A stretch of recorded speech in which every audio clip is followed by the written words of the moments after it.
Hi folks, Bob and Mancub here with Weld.com. What'd you say? I said, how you doing? Don't interrupt. What actually is that stuff? It's Indonesia. You can't even say it and you're drinking. Bob, what is that right there? What is that? Seriously? Hey, Bob and Mancub here with Weld.com. We want to do a little run here on some overhead aluminum spool gun work. We're going to be running off an Everlast 221, 035, 53, 56. Yep. Is that what you put in there? 035, 53, 56. You want to run pure argon or you want to run C25? Man, let's try argon today. Why? Don't you get better penetration with C25? Yeah, if you're welding steel. On aluminum? Oh yeah, for sure. You're gonna get lots of little holes in here. You've tried it, haven't you? No, I never tried it though. Okay. Well, you don't want to. It'd be a mess. Pure argon. 1/4 inch aluminum. Going to make a series of runs. I see your practice piece here. Beadwork looks pretty good. Appreciate it. A couple things to talk about when we're filling up these craters at the end. And then we've got some material here that looks like it's had some kind of backing plastic. I don't know what that is. Oh yeah, but the adhesive. It almost looks like a watermark, but that's not a watermark because I can feel stuff in it. In any event, you know, the oxide layer and keeping your aluminum clean. We're using a stainless steel wire brush, right? Always? Stainless steel hand wire brush, yeah. I'm not a big fan of sticking abrasives on here and like a high-speed wire wheel. Why? It just tends to fold the oxide layer over and kind of makes a mess. Looks like you cleaned it, but you really didn't. It's just impregnated into the surface of the material. It's not cool. So the best thing is always use a stainless steel hand brush. Hand brush. You can get into it a fair amount. And the reason why you want to clean that is, you know, your aluminum is going to melt 1200 degrees, depending on what it's alloyed with. The oxide layer melts at... I know it's a higher temperature, but I don't know the temperature. 3,700 degrees. It's up there way higher. So as you weld with alternating current on TIG, you can kind of see that frost effect. You can see that cleaning effect. You'll get a cleaning effect with pure argon in this DC, on the side of your providing toes. Your gun angle is correct and everything else. Right. Another thing we probably want to talk about is, do we push or pull aluminum? See, I dragged before everything, but people have been telling me like you, Bob, push because the argon pre-cleans the metals. Correct. While you're I've done some tests. I've done some tests like this right here where it kind of rounds up. To me, that looks like straight in or slight pull. And I've cut those and cleaned them up, and you'll see little specks of porosity all laced in through your bead. When you push, you don't see a lot of that. You know, your bead profile is a little different. So, you know, the oscillating or the tick-tock motion where you're rocking it back and forth, some people incorrectly call that a whip, and that's really not a whip because you're just rocking it back and forth. Yeah. Oscillate forward, pre-cleans, you oscillate back, and you can kind of feel your weld pool, and it gives that stacking dime effect, or it gives the ripple effect in there. And if you do it right, you make some really good looking welds. Now, let's talk about really good looking welds, and then they crack. Oh, on like trailers and stuff, you see at trailers? You All see the all these time. good looking welds running vertical, and at the end it's got a big old deep crater because they didn't do a beautiful weld, and fill. it's got a crack all the way down through the metal. Where did that start and why? At the crater because they didn't do a crater fill, and the truck vibrates going down the road, and that crack will just come vibrate right down to the start. There you go. Aluminum, metallurgically, it's weak when it's really hot. You just terminate that weld, and it like creates a little star fissure crack in the crater. It's hard to see, but after a while, you know, under cyclical loading and vibration and stuff, that crack will propagate right back through the middle of that beautiful weld. Yep. So we need to somehow fill that crater in. Either come out to the very end and drag back through it, or dash it a couple of times to kind of give it some profile. Kind of like we talked about when you did the overhead stick 7018. All right. Did you get any followers on Instagram off that, or what do you got, like 4 now? Yeah. I'm just joking. Just like Come on. 252 or something like that. Don't get all puffy. Yeah, I'm not popular like you. You got like 450 on your like page when you post a picture. I'm like, man, that guy's freaking good. All right, let's. We've got a piece up here. And we'll wipe this down with a hand stainless brush here. Yep. And we've got, now you're gonna run multiple passes, right? We're gonna do 3, right? Okay. One. So we'll do a one, root. Then we're gonna do one on the bottom. We'll and stack one 'em. on top. We're gonna cover each one by half. So in between passes, we might want to dip it in the cooping cooler. Cooping That'd be a cooler. good I made idea. that for you. I know, I like it for sure. I think rolls good too. Yeah, it does. I took a tour of the shop here when I was scooting around on it. You'd already gone home. Yeah. It was kind of late at night. I wussed so- out. Young buck had to get his baby sleep. All right, let's get our gear on and go to welding. All right, cool. All right, let's do a little practice run here. Do you you run your wire out straight like that, or? Yeah, I'm gonna do a drag, run it out straight. Start right here on the edge, and just drag her all the way. Drag. All right, I'll do about half of that because we want to talk about angles here in a second. All right.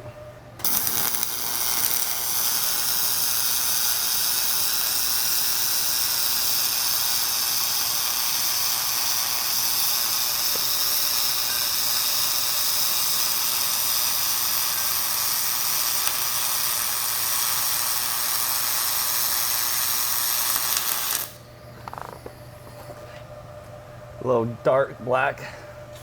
Was that not getting good argon? Or the metal's dirty? No, I don't think it's either one. I think that's just the condition of what you're going to get when you pull it like that. And your bead doesn't look bad, It's not but there's like, something about that pull angle that, I mean, I'm kind of watching ahead of your front edge of your pool, and I'm seeing just a little bit of cleaning effect. Okay, and then, you know, here's the other thing. Your parts were cold when you started. now it's And got a chance again, to and warm up. I'm not saying your bead looks bad because it's got a nice little profile to it. But what I'm really concerned with is if you reverse that angle Yeah. and pushed it that much instead of dragging it. So if you had like what, 5 degrees, 10 degrees back here, Yeah.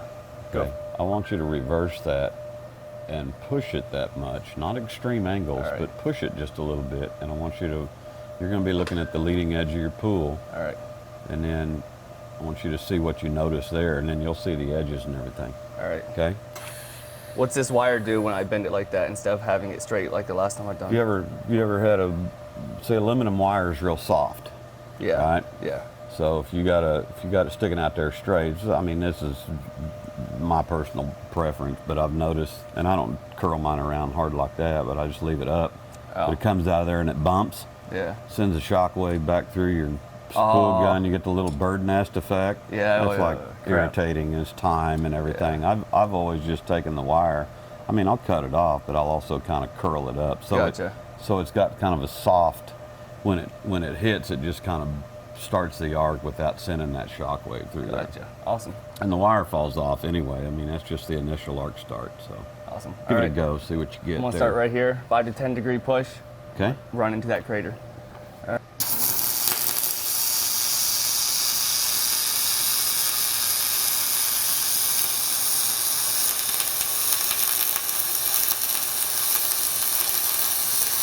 See out in front of the pool, see what it's doing? Yeah. Wetting out nice, and I see that little clean penetration line. Look at that. Look at your bead. Yeah. Your bead's cleaner too. That's that cleaner line that you were talking about right here. Right. Yeah. Little frost line. Yeah. So you don't have that's all cool. that. You don't have all that soot.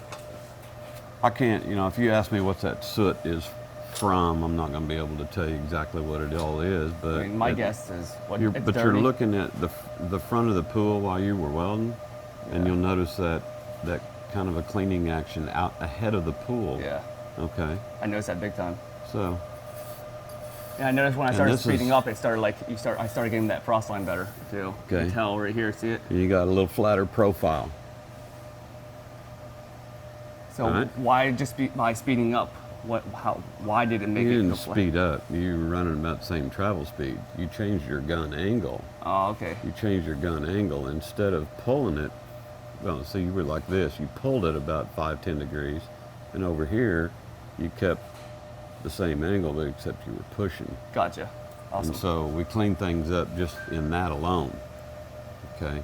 All right. So we need to, you want to dump this in the Coopin' cooler. For sure. Now don't change your gun angle All as right. you're welding All with right. your wrist. Try to keep your gun angle the same and that same attitude all the way across. All right. Slight push angle. All right.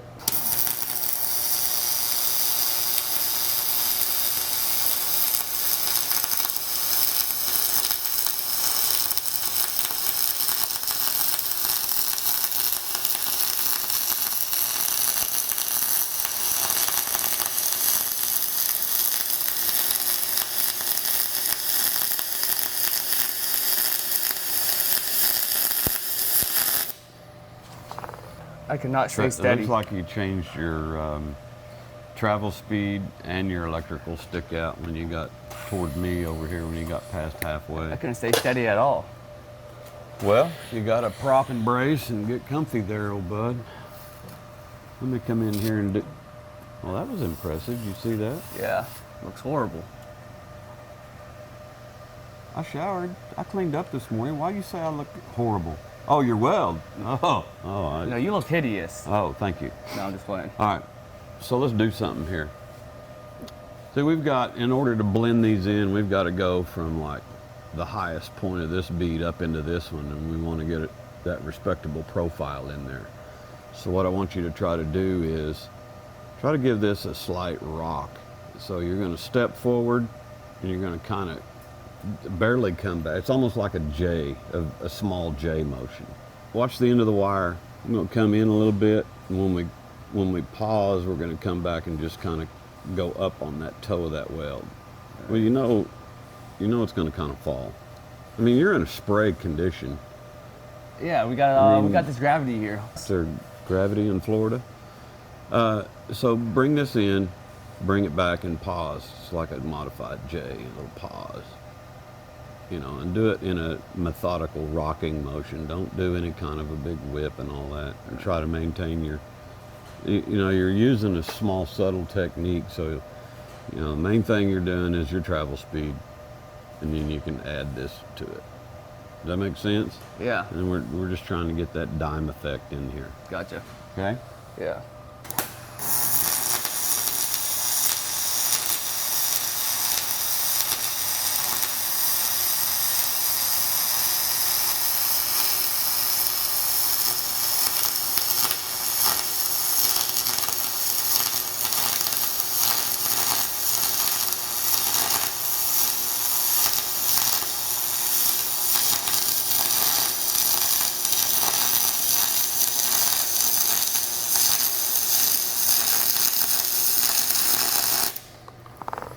God, it's hard, that J, but it's starting. Yeah, maybe I shouldn't have said anything about the J.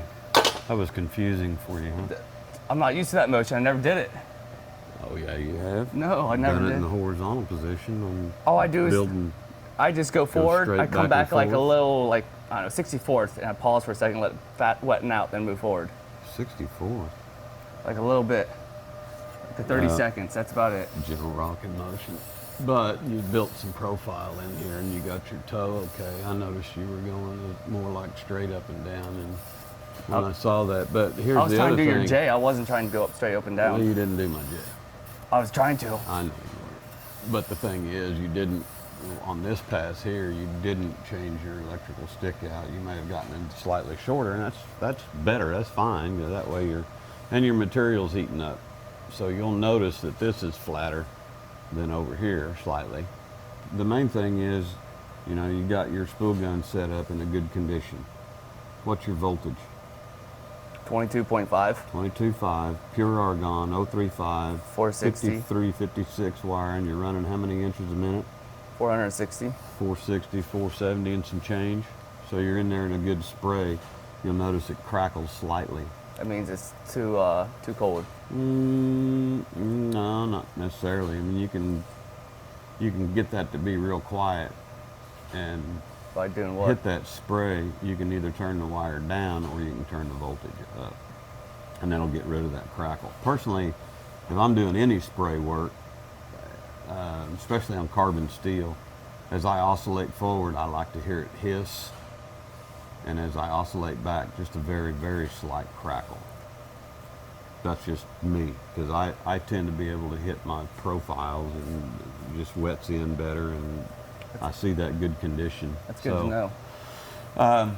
Subtle, I mean, we're talking, you know, a few inches a minute, 10, 15, half a volt here and there. You know, you can change these conditions. All right, so you learn anything?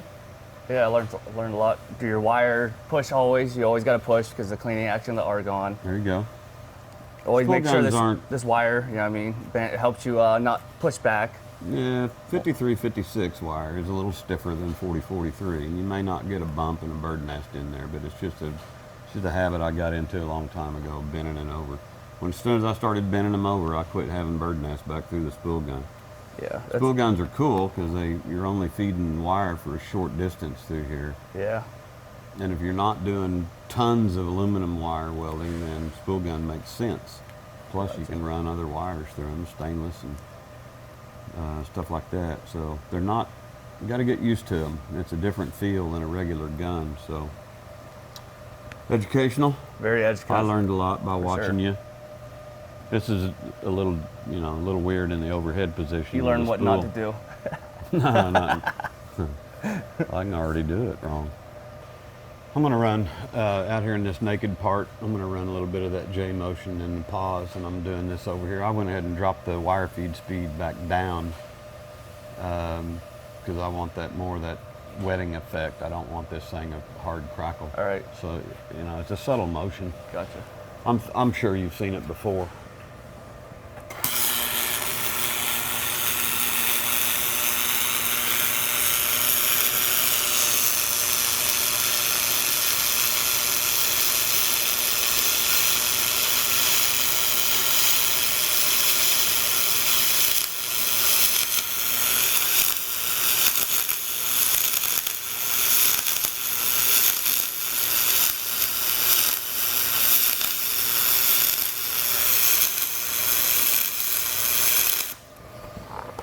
You hear it crackle every time you pulled back. I held the pause, you know, and when I did, I'm just barely going up on the top toe.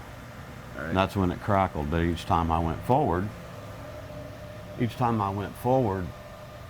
was kind of hissing and quiet in that spray. That's why I dropped the wire feed speed back to where it would kind of hit that. Gotcha. Now, I'm kind of treating this as a single pass weld, and that's why I made it big. Number one, so you could see it. I would, you know, I don't normally make large welds like that. That's not bad for an old fat guy, huh? I didn't say it. It's different. You did. Hush. Okay, so again, it's just a subtle, you know, I'm oscillating forward in my travel speed. All right. I come back and I'm just kind of holding the top toe. That's all I'm doing. All right. So because I want to hit that profile. All right. As soon as it crackles, you basically move forward and start doing the process over again. You see how full you want it. You're always watching the size of your weld pool. Gotcha. What is this, Bob? Is that a crater? You forgot to pause? What is that little... Well, I stopped there so we can terminate the weld. Is that like a can from a big... I had to leave something for you to gripe about. Like a big old freaking meteor hit that? Yep. Well, So that is like- an incorrect stop. Again, I just stopped in the middle of the bead. But I yeah, know. that is what we're talking about, and that's why it kind of makes that depression. And we get a vibration, you see, you get a long crack if it's on aluminum trailers or anything with vibrating. Possibly. Why possibly? Because I wouldn't leave it like that in a production project. I'd fill it in. Oh yeah, for sure. I'd fill it in because I don't like to hear you gripe about it. I gotta gripe about something. I know you do. All right. Are we good? You kind of get the J. Yeah. It's very slight, subtle motion. Yeah. No, All I good. appreciate it. Thanks. Yeah. All good stuff. Yeah. Thanks, Bob. All right. Appreciate Thanks for it. watching. Hope you found this entertaining and educational. Check us out on Facebook and Instagram. Please subscribe to the channel. Thanks a lot. Thanks. Appreciate it. I'm ready to drink some of my green tea over here. I'm waiting for that stuff. Green tea. Yeah. Lord. And What my is- wonderful cup. I love my What cup. is that? That looks like something I saw on the golf course one time, like pond scum. That Oh, green yeah? tea. Yeah, Todd told me your thought ball that went in was- there too in the I in the thought that pond. was etching solution or something you left out like a month ago or something you scooped out of the cooling tank. Yeah, that's what it looks like too, doesn't it? Get off that green tea, you'll be able to make better overhead welds. What do you think of that?